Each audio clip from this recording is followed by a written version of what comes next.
dấu sẽ ai chừng nắng ba bu có thiên ai ô đi kỳ tăng nghe và cái bất thiên hát chung nung chung là nỗi ya liền lâu vì nâng bầu đôi dấu sẽ đôi chung nung ai dấu sẽ ai chung nung nắng ba bu có thiên ai chỉ yêu nó sang bên này hết yêu nó sang bên này biết chính biết thêm bên này hôn gió bất cái lâu vì nó lệ ắt thiếu xem hôn sinh dùng áp ôn cha của độ sâu lâu bất cái lâu vì nó lệ ắt thiếu xem hôn ý ở cái tầng nhé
đi đăng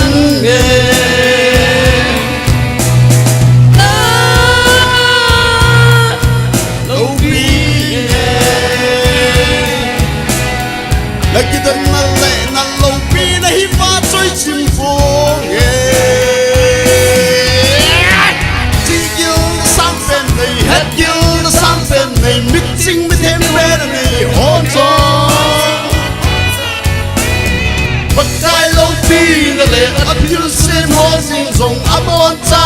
cụ tổ sâu lâu bất ai lâu khi ta lẽ thứ xem hồ yên như đang nhé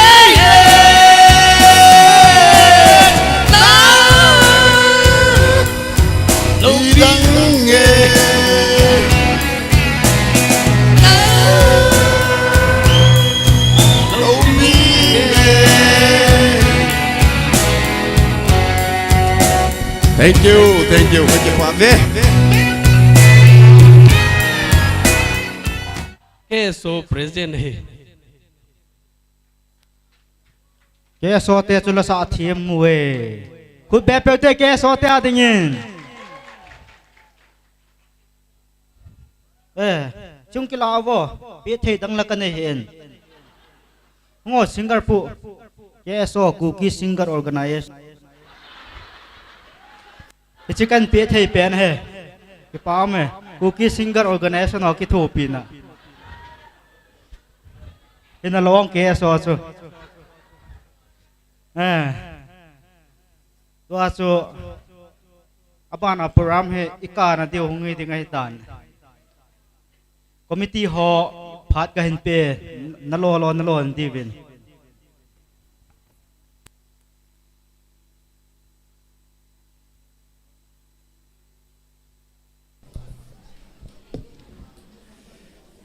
result ki phong ding hinai point cham chakhat ananga an layo hetin asunga to ho hi kato chim tai tin kino po hitin aji chu pam langa khu ipot do wale e ho khel dinga to dinga mi tam he je chen asunga to hoi wang pha ke saw hitin tu chung hin ing ki ban cha na sungu wa hin thil tampi khu sung mi tia kun han lang mundang danga kun hi jang le ki thu pi na ki mu jengin a hin hi chu ho chu aphat bi nan ki bolin tu zana hi idols nga hung ki mang cha ho committee in ki pa zala thil neu cha cha ka hin pi diu hi hin ball paging wing cutting phat sumang lovin ama sapinin judges so tu chung judge sai pan pi ho hi mi li hi win akhat na chu pu mi min let min len ho ki ani na chu nunga lalpal zo sanate athum na chu pu ho neu bai te chule ali na chu pu Wycliffe lu neu kip gen hin ama holy hin audition apat third round chana hin puvin a hin tuni final hin mi li chu mi thumin akisim kinin apha dungzo in pulu neu chu zan hin anekile ta in tunia hi aum changsi hi ki hon ki pa thil pe kan pi diu he ama sapina ding in pu let min len ho kip nung set ta langan hung do pi di win kan ko we khat beng ote mo zala hi tu chung ki lol hing he okay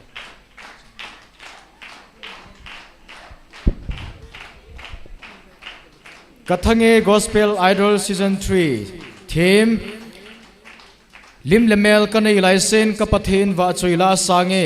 Psalm 146 verse 2 presented to Pu Ledmin Lane Hokip in recognition of his invaluable contribution as judge during the Kathange Gospel Idol Season 3 held at Tingnopal Community Hall, Tingnopal District Headquarters, Manipur, given this 20th day of February 2021. May God bestow his blessings upon you. Dated the 20th February 2021. Presented by KZI Committee.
Hello. Abanin judges mi lila numay changkhat nunga lalpal jo sanat. Hello. Hello. Hello. Hello, hello. Itha say thâu điều he. Judges sola numay changkhat nunga lalpal jo sanate. Please may you come on the stage.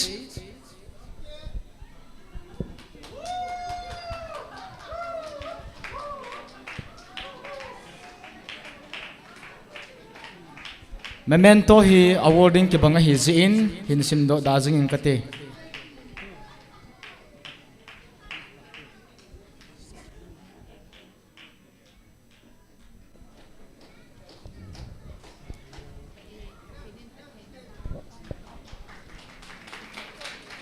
Abanin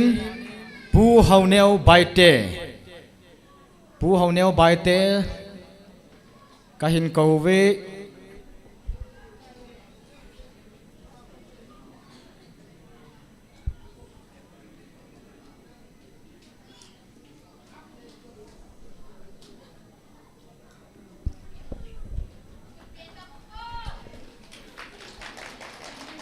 kipamin hichan chu tu chung judge ai pu pi ho kipa thil pi kapi naw hin tin tu hin tu chung nom tani ki mang chawin sound jong hi mundanga ka zaw na sangin akisu he jingin kipa thon ka hin masain sound system ai pu do pi ho jong kipa man kapi nom win hilanga hi khat pin hing do pi di win kan ko we sound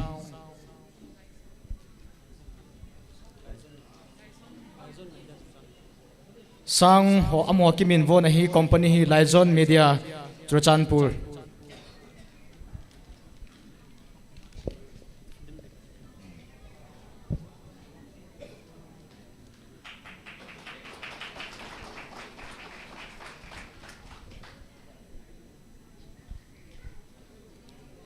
abanin tua hi media langa hing lu diu hita in tu chung hin muntin hi iba na le camera tam he jingin na I hon het lo wang vai holaim khana chu ilimo hi mun tina ki the thang he YouTube ma jong amang thailo dinga live a ki bola hita in to ai ki man chana zo seo hi stage langa ki mang cha ho hen lang mi pi ho hi jong leo chun video ki bol do ho hi akhang amang lo dinga hi YouTube ma ki koi hita in hi cha ho in bol pi ho RB Media hi chi hi RB Media ko nang kalsung puro ban hin langa hin hi chi ngai lu thilpi hin sa pi lo chun ki pa min te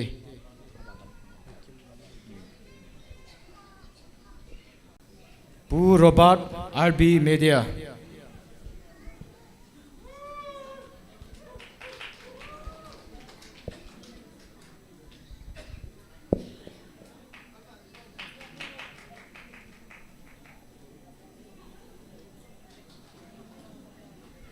abanin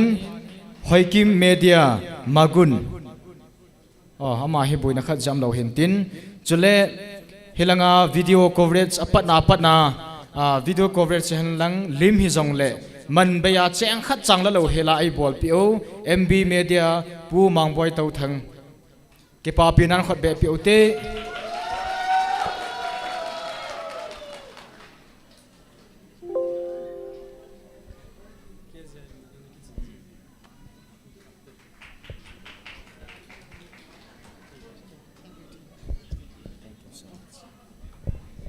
hichan chu ki pa thil pi ka hin pi naw hitan te ka ki pai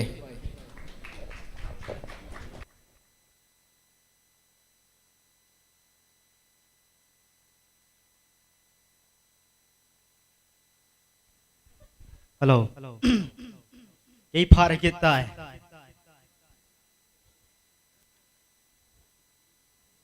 i people diu tam mi pi ho zo se stay sai lam diu ha stay sai hung do so kai lam diu ha mi pi ho zo se momun gunang momun lang sa pi vintin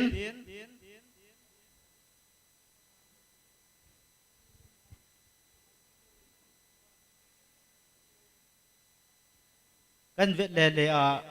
amel kilom dom kan ko yang de au sapuang la sa dinga kan mo ko mai te Bút bè biểu tê. Hello, hello, hello. Nó đâm tầm ở này mô. Dán ra chú.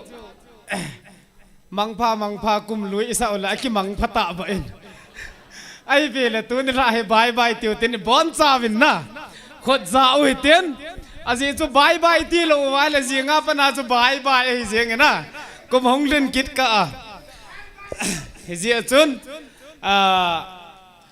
Tôi nên lại nó nuôi nó điều khát say đam cái tiền lệ. Cái thá à sinh ngập mình. À gì chú anh úp lại tay ngã là vài lệ ball vào lại lại cái chi vào lệ.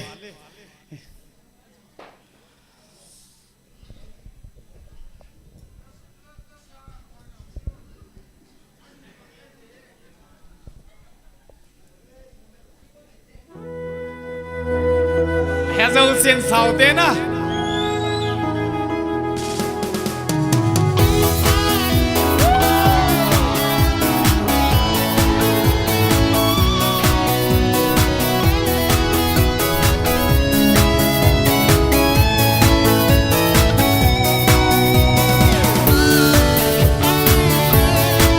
Anh ôm gì ta về cái tên.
bol kill hi sam le king ai dam ai ten ale ki sam ka he na je sun ka bol kill no se king ai dam te pa e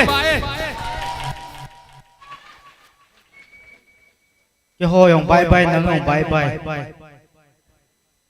abula ko na mi yong khe hen tu ni tha mi yo se khe de te competition ak jingla koi ma kai ta lo de ati asun jingla mi pi hon jong competition wedding ki go da win lang mi zo se khe ra de tai tu ni tha ai to a he lang hen akita nai che che yeng lang a hop do di ho he la khat na ngai pe kin tin mik pi ho request bol no mum ha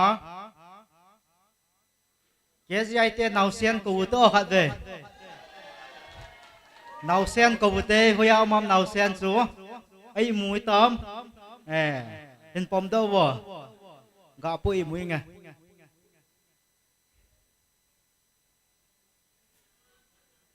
ha ibang anak ka ong check kan nei ta lo nasa sa hoyong long sayang ta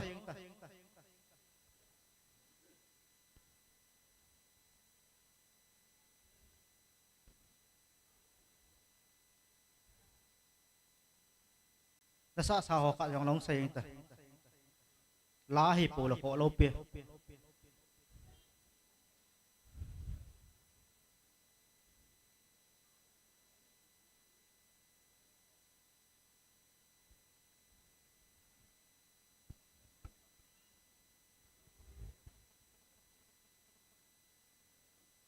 ông lo nói vô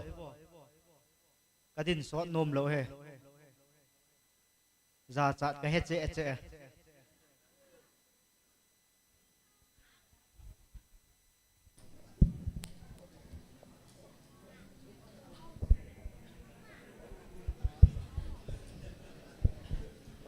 Pathian lo pinadingin hallelujah amen in sangi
ตัวเฮฮัลโหลตัวเฮงาลลเป็นเป็นหงกี่ปันดิ้งไอ้ตายนังาเลยรู้บ่จะพูนใจเลยกี่เห็นเดียวเตะริซาร์พูนนะหงดิ้งเห็นตัวเฮไลฟ์อาเวห้องส่วนดิบกี่ดอกมันน่าเวเป็นหลังไลฟ์อาเวห้องส่วนเน้นพินหิบน้ำมินุกินพับปุเดคอมมิตี้ฮอลพัดเปียวเตะ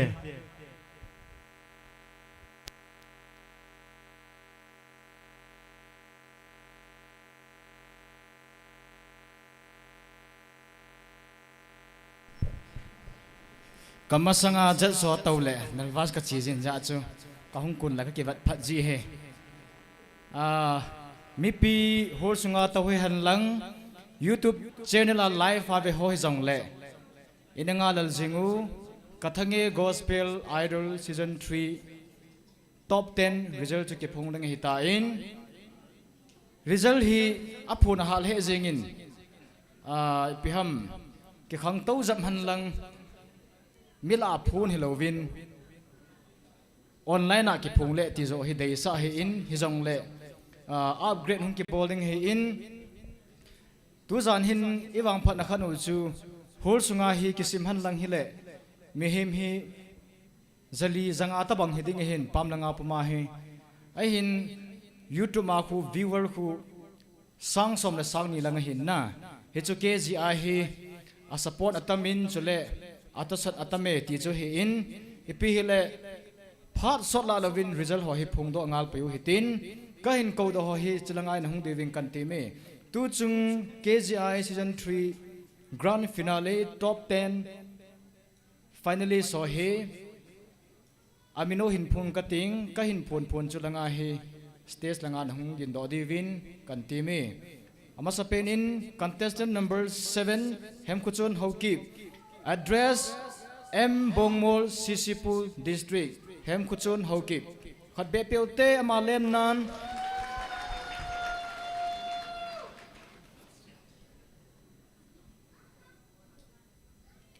abanin contestant number 12 nei pi chung ki gan ama hi hangnom phai kangpopi district ngaku na he ki phalam lo ben khot ni bel pi zeu hetena khot ni be ale anup na za chu me he serial number 17 lam nei hoi elias hesi guite tu chunga contestant hola achapong pin youngest contestant he ma he ama hi S Kanan Beng Churachandpur district ngaku ne he serial number 21 hoineva baite ama hi Sugnu Moljol Sisipur district ngaku ne he ama hung jinglain contestant number 35 S Lam Jadim Elias Didim Mate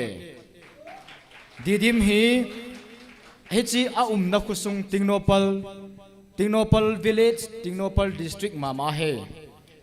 abanin contestant number 43 Satminthang Khongsai ama hi Nomjang Kangpopi district ngakun abanin contestant number 48 Tingmoi Them Dongar Ichai Gujang Kangpopi district abanin contestant number 52 Lalnai Kim Tuboy Bunglung Kangpopi district Lalnai Kim Tuboy laham le hung da olung set tain abanin contestant number 54 Ching Thien Kim Sontak Geltui village Churachandpur district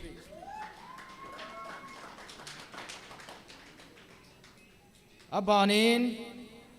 contestant number 55 Vazozam Tuboy Charbung Kangpopi district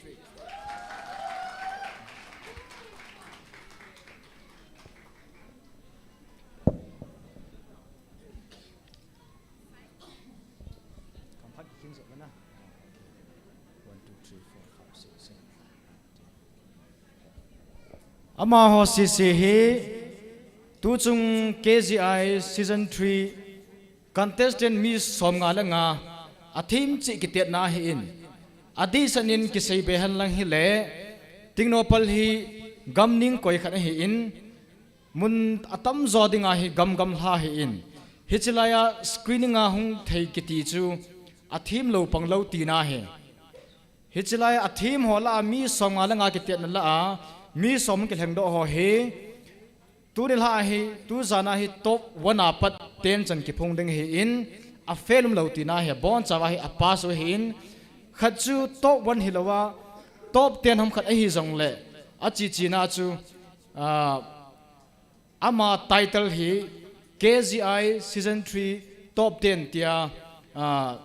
title in a PZ divin zong mun tina akhumi pi hon lang alhang mi pi hi zong le team na le phalna ka hin pi chule tu chung prize ki gung ho he winner kathange gospel idol winner he 40,000 in cash chule trophy abanin first runner up top 2 he 30,000 in cash plus trophy hin chule second runners up top 3 he 20,000 in case plus trophy hicho chu first second third na hin chule top 4 la pat 10 chan ho he 5,000 in case chule memento ki simin hicho hi tu chung ki hon prize ka hin gun kham khamu chu hi in a prize hi ima hi be se pon hi jong le inam sung wadinga akizom pen gospel idol ka her khilo le chi hi ji in anata sot jing hotin hilai ding ho jong hi akhunung wading in tok wana par attention ho hi alhang mi akhusung mi a in ko aso pi hon to sot jingote ti chu committee langa kuna team na ka hin nei hin tin tu hin top wana pat tension ho chu koi ham ti ki chi tan an phong do taw hi te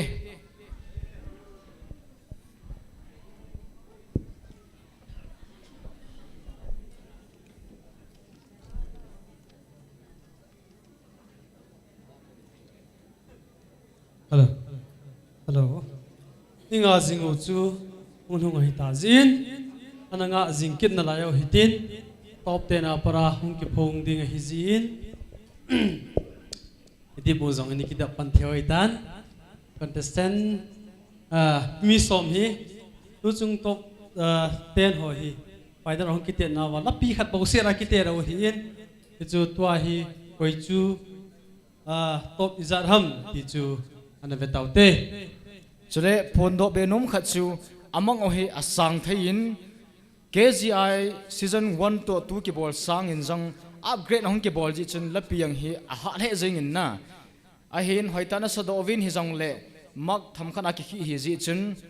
deep cha jang a poi ka ti he top 10 hi su ke ji chun ipi hi le top 10 an phung pe nga lo hitin kathange gospel idol season 3 top 10 goes to contestant number 35 is Lamzadim Mate. Kote.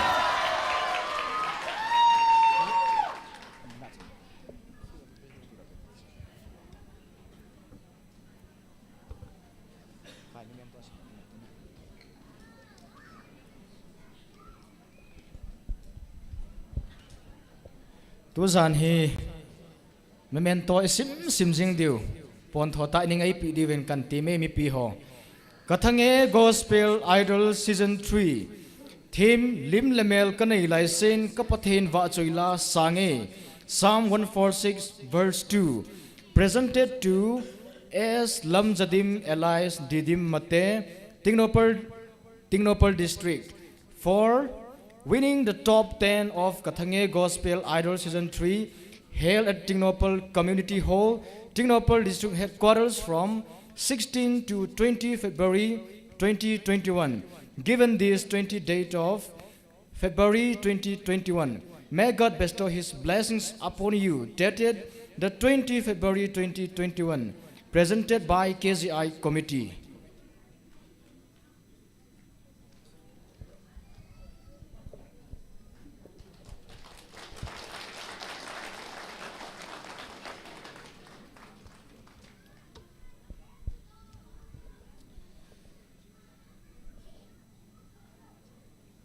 abanin top 9 ane phongkin ohitin kathange KGI season 3 top 9 goes to serial ipi sai diam ipiti phon di ta ai ma de ai phone tam chewang choi thai ka he la kilung tu te in phung ite a iti phon dem ga se tro khat ve kathange gospel idol season 3 top 9 goes to contestant number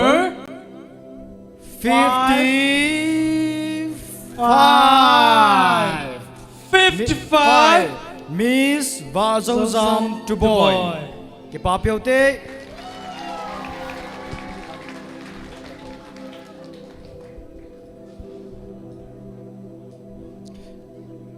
memento hi wording ke bang so ke heji chun anasim da ki tawte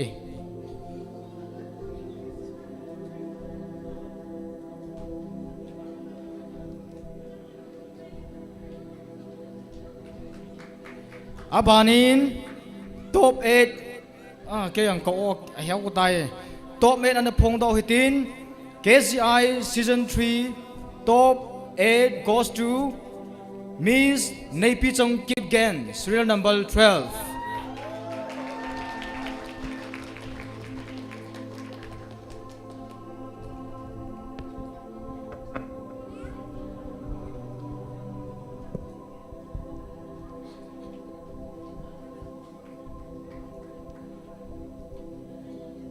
abanin KCI's S3 top 7 goes to serial number 17 lamne hoi guite KCI now sen tu chunga dinga now sen kan sino he youngest contestant akum kum somle kum thum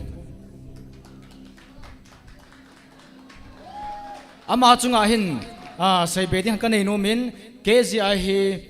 ahung ki bola pan in kum som la thuma pat chunglam si azaw nom chan ate akhang hi jang la ki ti hin ama hi qualify ahung hi ahung pang hi ji chun ki papi amdi se ne hung pang jengin lang hung lol hing jengin KCI season 3 top 6 goes to Miss Hoineva Baite contestant number 21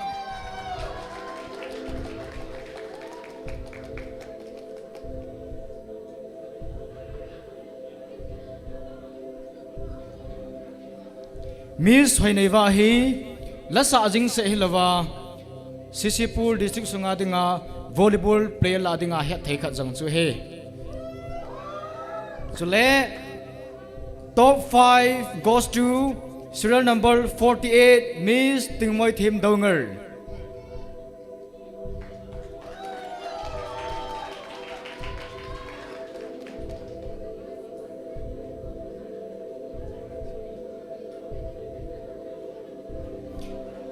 KCI season 3 top 4 goes to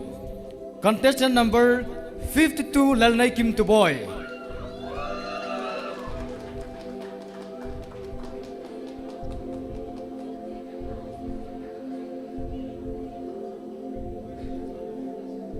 kahin ko lo lai ho mi thum hi amasangan hong ki gold win kan kowe kan min pha lo mi thum ho hi please come forward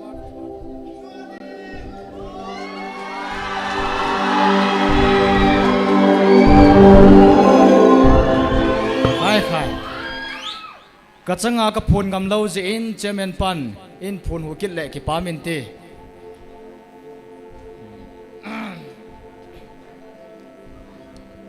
hello kathange gospel idol season 3 winner goes to contestant number 7 Hemkuchon Hauki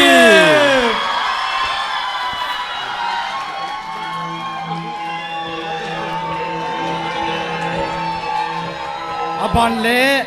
phong pe nga lo hitin okay to la chu ding dan uwana bilang to hin the KCI season 3 first runner up goes to contestant number 54 Jing Tian Kim Sonta Phong do penga lo hitin Kathange Gospel Idol Season 3 second runner up goes to contestant number 43 San Min Thang Phong Sai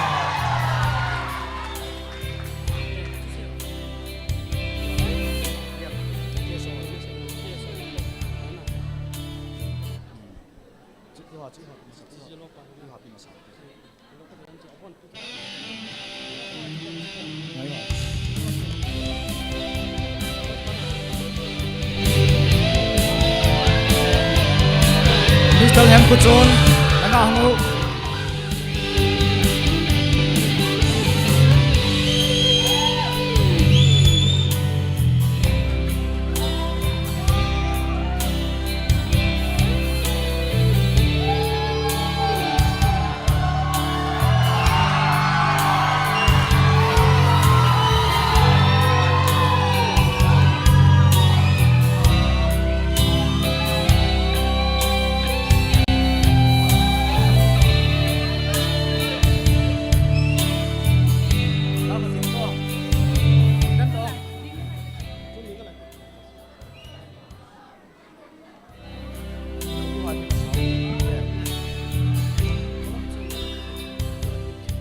KZI in Kipaman Kisim Jing Se Hipo in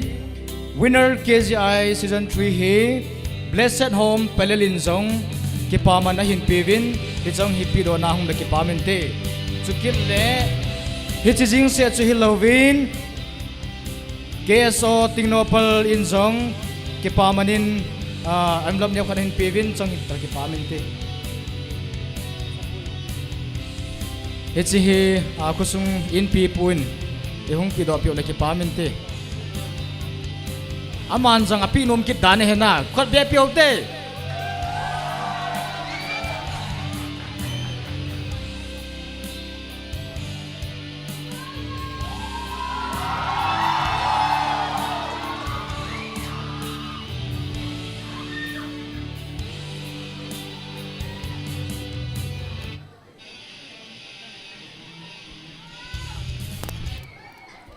Keso Tingnopal hin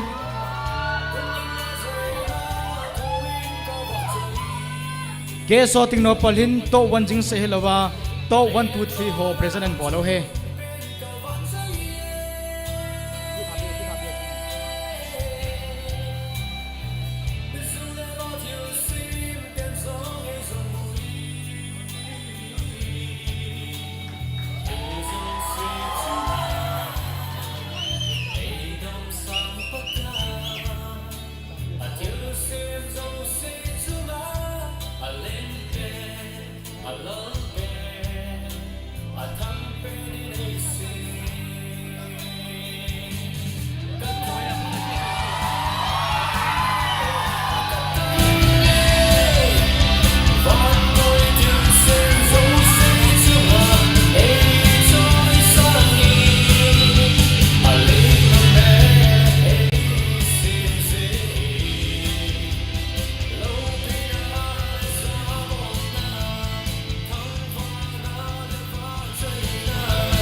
Khat vei din na ki khel ken o hitin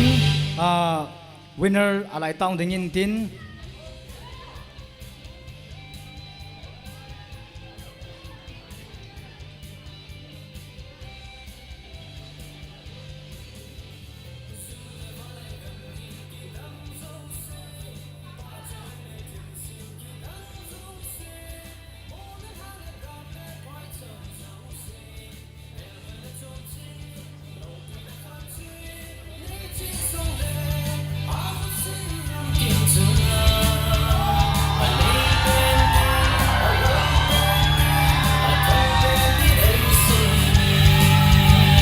Abanin chicken ohitin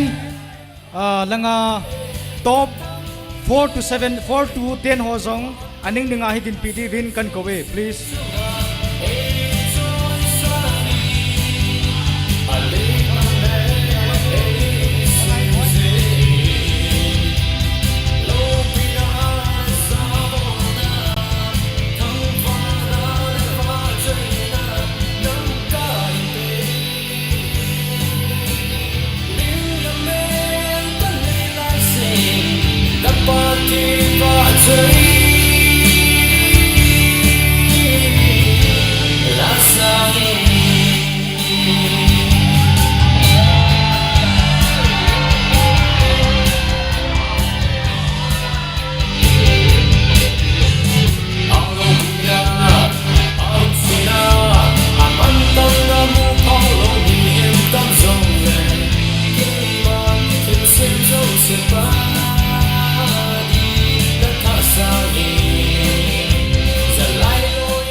hi chan chu price hop now hen tin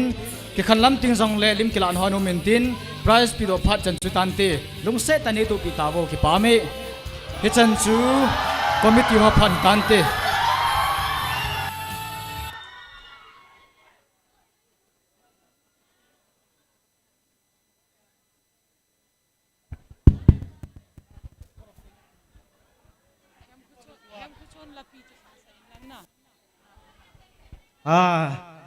result là lung hay nam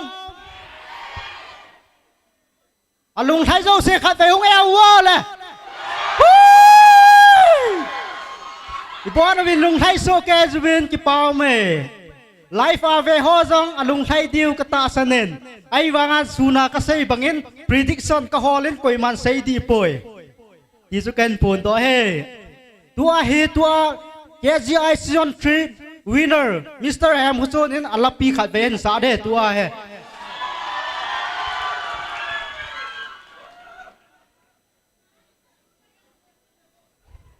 let's welcome on stage Mr. Ham Huson winner KGI season 3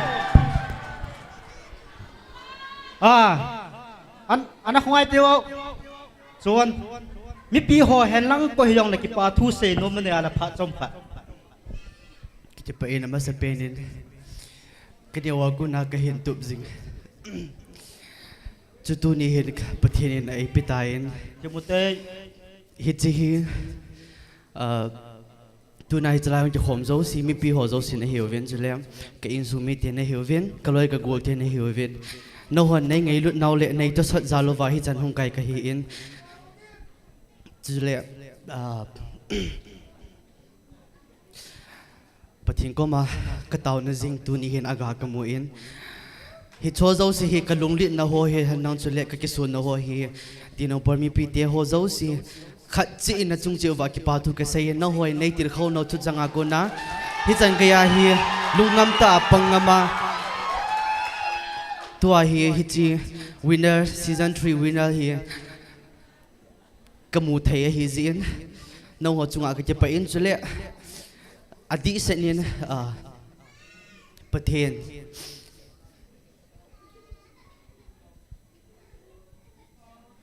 thawwa la sang pen ka him pi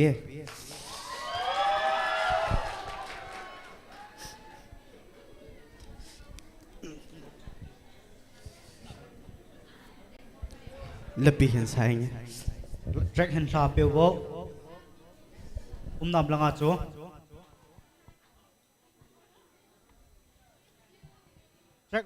track nam hello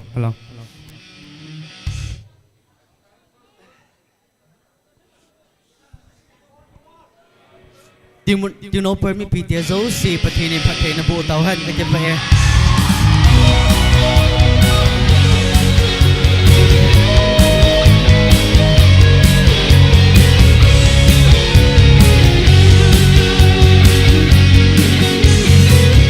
Falling lazy sin pa chơi na la ngày ka sa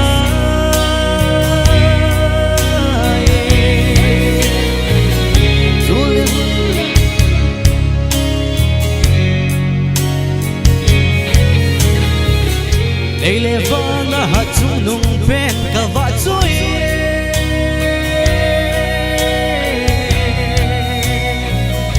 dù lệ va thiêu sim tên gió ngay dòng nguy thiêu dâu xì chunga ai đông sang bất can thiêu sim dâu xì chunga lên về lỡ về thân bên đi lấy xì mê thân nhé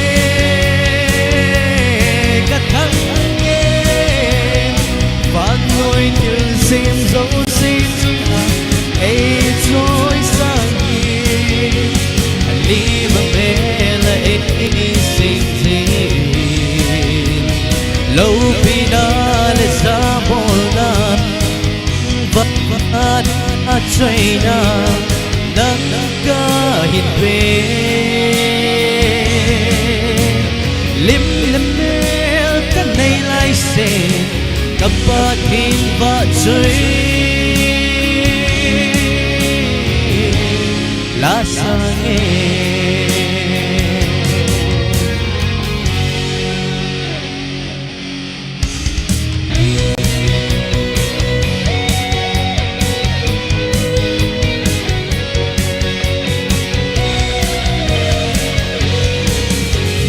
dù là va là gần hình khi đắng dấu xe bà cho hơi là thiếu xem khi đắng dấu xe mũ lên hang lên đam lên phải chăm dấu xe mẹ hơi là trông chê lâu bị là cắt chê lấy chi dòng leo cũng xem năm kim chung lên bên đi lỡ bên đi thằng bên đi lấy xe mê cả thằng nhé cả thằng nhé và ngồi cứ xem dấu xe chung ấy trôi xa nhé lý mà mẹ là ấy xem dễ lâu vì na là giá bồ na thằng vắt na là vắt chơi na nắng ca hiện về lim lim mèo cái này lại xe cặp ba thiên và chơi lá sang nghe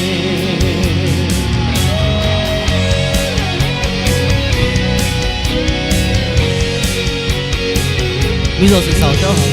alo pina agutuna man tâm dan mu pha lo mi him tam som le ke man til sim zo si ba di la tha sang nghe za lai lu yang ngày tháng xa ba chơi na là ngày sang nghe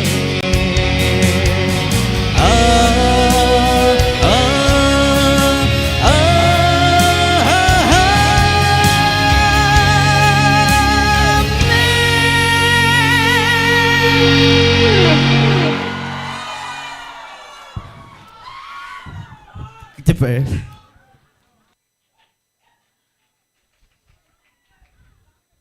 là thao nôm nóm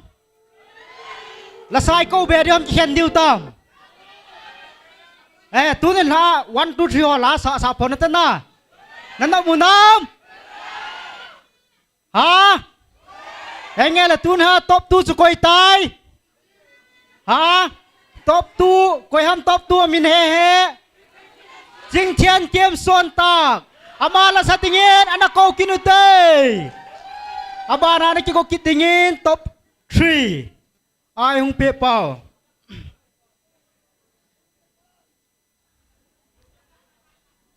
Mi piho na to anak to butin Kikhet ni laye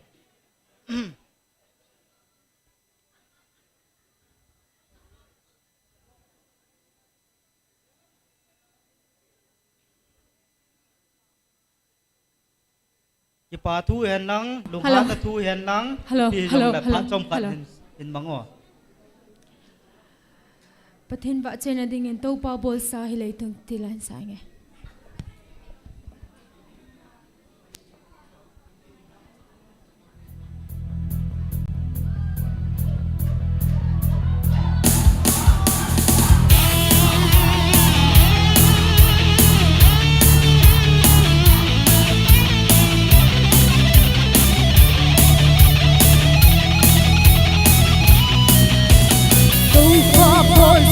hilei tu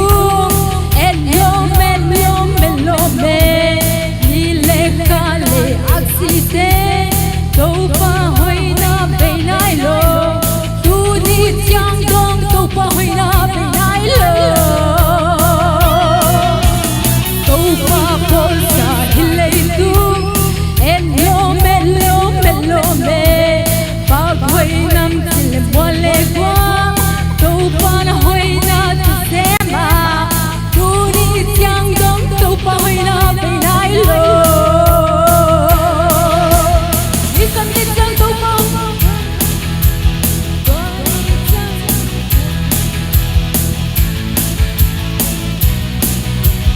qua na belia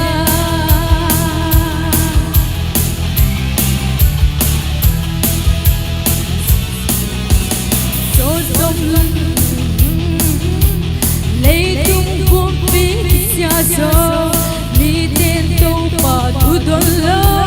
tô pa hôn na pa mang lơ tu ni chang dong tô pa hoi na bay nai lơ ni kan ni chang tô pa ni le gale phut pa yo swag din hi ni chang qua na belia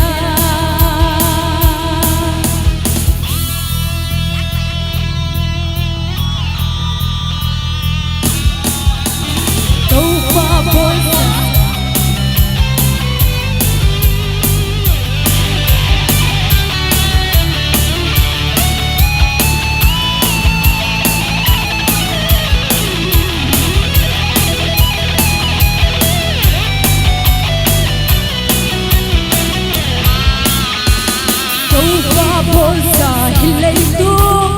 elo melo me ni le ka le aksite to pa na hoina to sema tu ni chang dong to pa hoina be nai lo ni ka ni chang to pa a khoi nang tu wale kwa to pa na hoina to sema tu ni chang dong to pa hoina be nai lo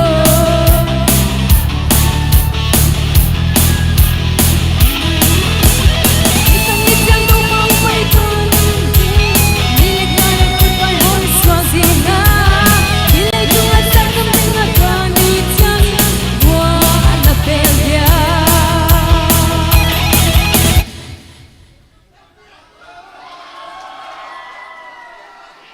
ipiti ham cái pai phon hung ham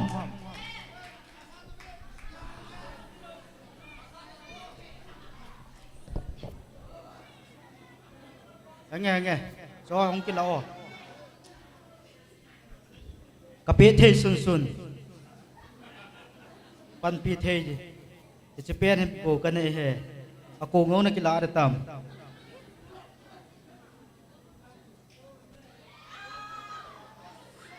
Rồi cuối câu điều 8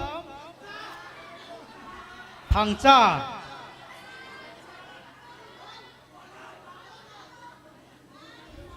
top 3 pa amini pi tai hả sát min thang yes okay na lai về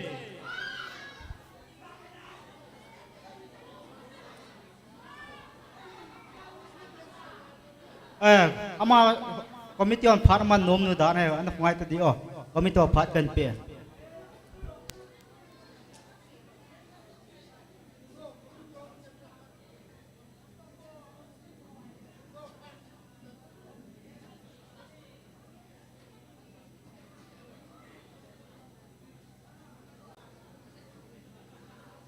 Hello. Ken kahin bol di hile. The vote of thanks kan say ding hin. Program cho chai lang jong hitain. Amasa in hitabang phat pha ai piwa. Kathange gospel idol season 3 chai the ding MGwin pathin thangwana hin pimasa in. Tu chung program ki manna hin. Adidin ki pathu se hi ki pato se na hung tam dinga hi ni jong le chom khat ne nga oben dang judges ho hi om tapovin hi jong le judges mi li hi in pu lun neu pu ho neu pu mimin pi lal parzo amo cheng hin ja chei po pinau chunga ki pathu hen sen chukil le itlai hobung sunga Tainapal Christian Church hobung lam kai hoin chukil le hobung mitie ho zo si chunga ki pathu ki sein aji chu tu ni la contestant hon india o sil sa yong chu hobung mi pi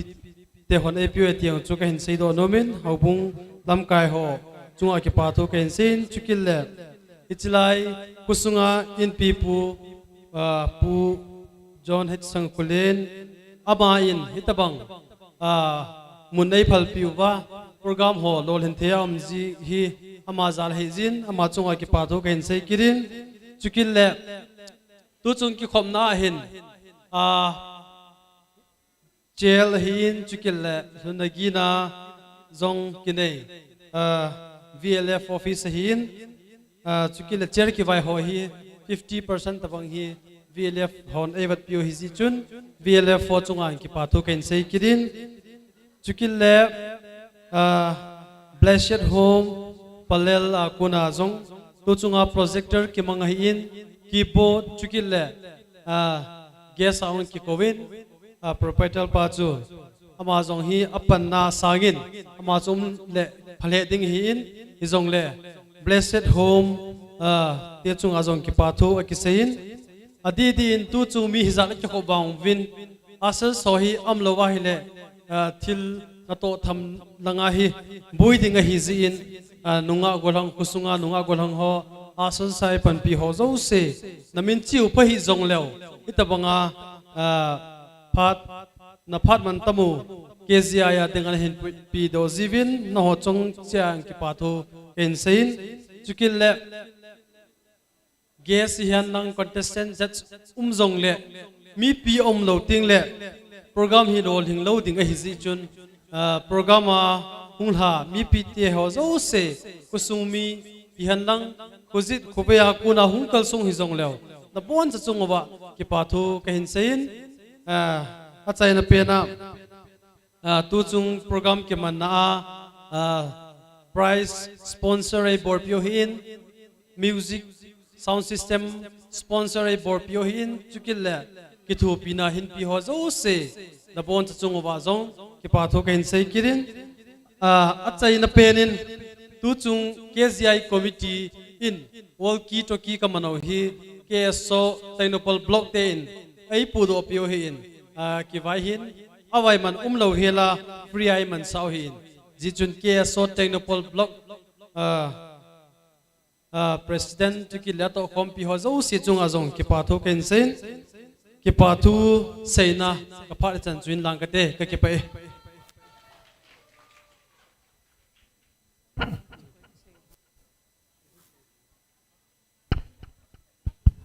ina say do ma bangovin golhang satmin thang lasadingin iko vinehe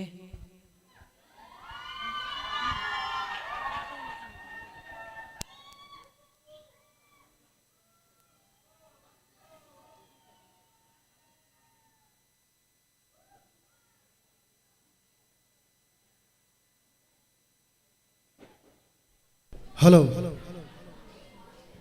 Pathin wa choi la akisai ti apa thang cha na sa hukan sa ki dinga hi.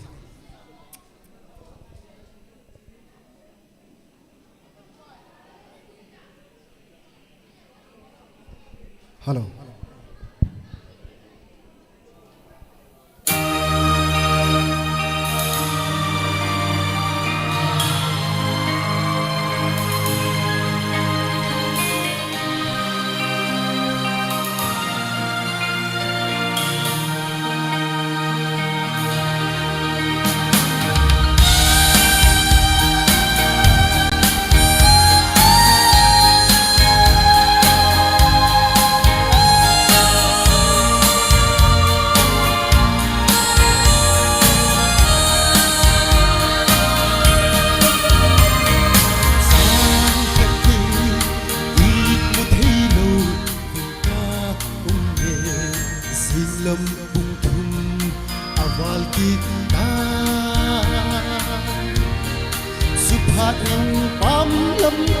ก็ปวดเล่โซนแห่งนู้นไอหินเซลจุงลำกะเวอาซีผู้เขียนลำมาคืนลาอากิซาลาอากิซาลาอากิซาเลยสิลิเฮโอยมันสะเทยโอนเตจุงลำบะกีมันนาลาสาโฮคูอะไรสิหินคูวาเกซาลาเย็นเทยทูโออาฮิเวเอดี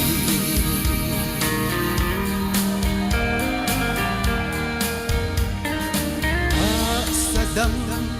มนก็มีคุลาสุนากะตาสาฮีอัลฮัสซัมเนเฮดีบังฮีเทเลเอสิฮีดาบาโกมัดโซลโตหินกัดซิลูเตเอลาสนินLa Akisa, La Akisa, Lazy Lihe, Oi Man sa Tay Ong Te, Sung Lam Magi Man Lala sa Hoku, Alazy Hin Kuva, Isa La Yen Tay Tu, Ho Ahive Ahi.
Soi lai sa noi bon san patin phathe bu pi tawan ka ke pa e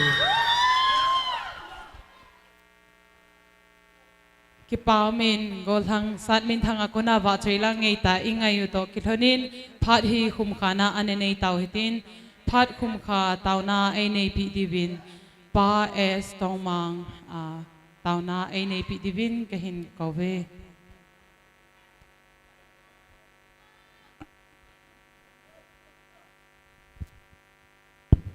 มีน้องกิจใจตัน